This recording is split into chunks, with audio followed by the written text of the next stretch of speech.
In this video, you'll learn how to set up a new ClickUp workspace from scratch so you can organize your projects and collaborate with your team more effectively.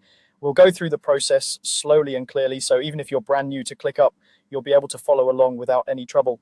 Let's start from inside your ClickUp account on the main dashboard. Look toward the upper right corner of your screen. You should see an option related to your workspaces. This is where you can switch between existing workspaces or create a brand new one.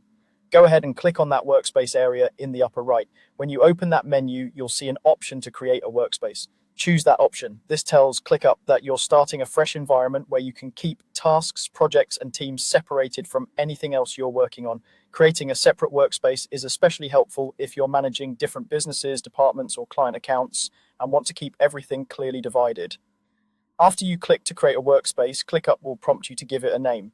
Take a moment to think about a name that clearly represents what this workspace is for. You might use the name of your company, your team, a specific client, or a particular project. Clear naming helps you and anyone you invite recognize where they are working at a glance, which is important if you end up with multiple workspaces later on. Once you've chosen the name, you'll be guided through adding a few basic details.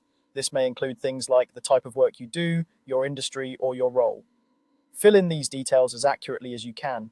While it might seem optional, this information helps ClickUp tailor certain suggestions, templates, or default settings that better match how you work. If you're unsure, you can always pick the closest match and adjust your workspace setup later.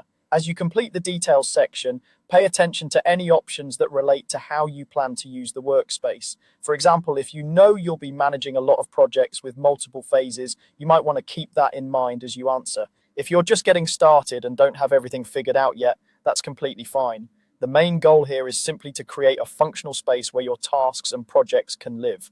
After your workspace has a name and basic details, the next step is to add people. This is where you bring your team into ClickUp so you can collaborate in one central place.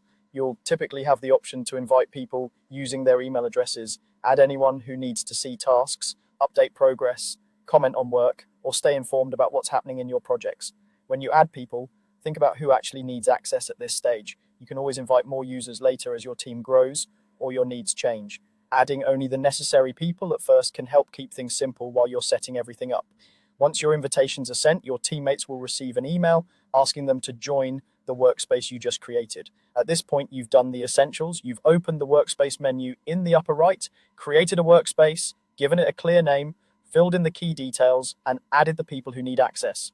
From here, you can start creating spaces, lists, and tasks inside that workspace. Knowing you've built a solid foundation for your work in ClickUp,